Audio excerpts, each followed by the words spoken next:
Let's look at the sales invoice. How are we going to do? The way of raising sales invoice will be the same with the quotation chapter earlier. With the customer name and item codes here, what I want to highlight to you will be the tax inclusive.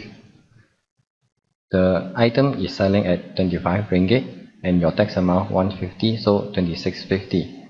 So if you are the one who bear the cost of the GST, you just tick on tax inclusive.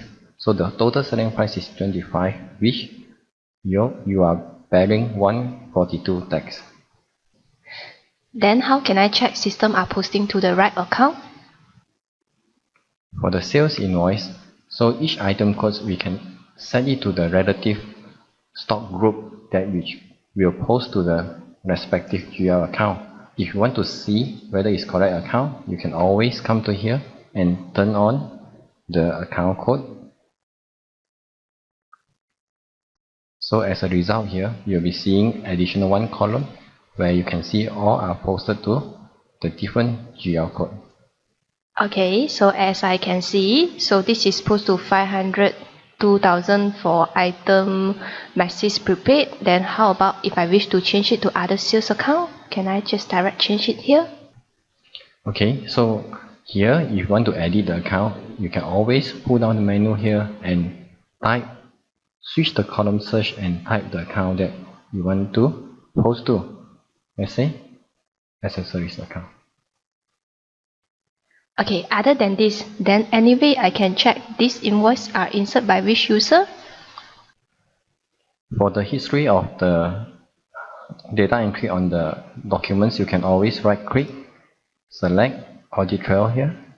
Then there will be a list of histories that when was it inserted and who is the user who key in this document.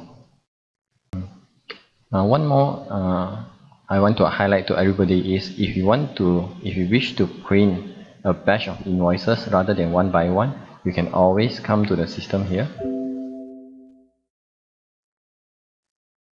Right click, batch print. Then from here you can select the date you wish and the customer or whatsoever parameter and apply and preview as usual. Okay, then other than this in SQL, right? Is it compulsory I must do DO or can I just skip DO? Then I can direct insert from invoice, but I wish to print DO report.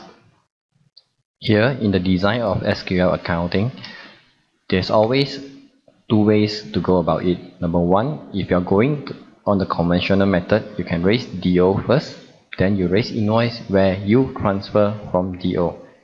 In this case, the system will know this invoice is transferred from DO. DO will be the level or will be the entry point to deduct or post to stock card. Whereas there are customers that they want to skip DO, where they want to print invoice and DO together in this invoice entry screen. So you can always only key the invoice here and the system will know this invoice is not transferred from DO. The stock deduction will be happen here in invoice entry. You can always print invoice and DO together where you copy the DO format to this invoice entry. So you can select two to print together. To clone or to copy the DO to the invoice format, you can always go to Tools, Report Designer. Then you'll be seeing this screen. This will be all your reports available in the system. So you locate the DO format that you wish to copy from. Then you can click on Clone button. So give a new name. Let's say DO. Okay. Then you want to copy or clone this DO to sales invoice. Okay. Done. So now when you print your invoice, you can see there's additional format DO here. So in this way, you can print DO and invoice from this single entry screen.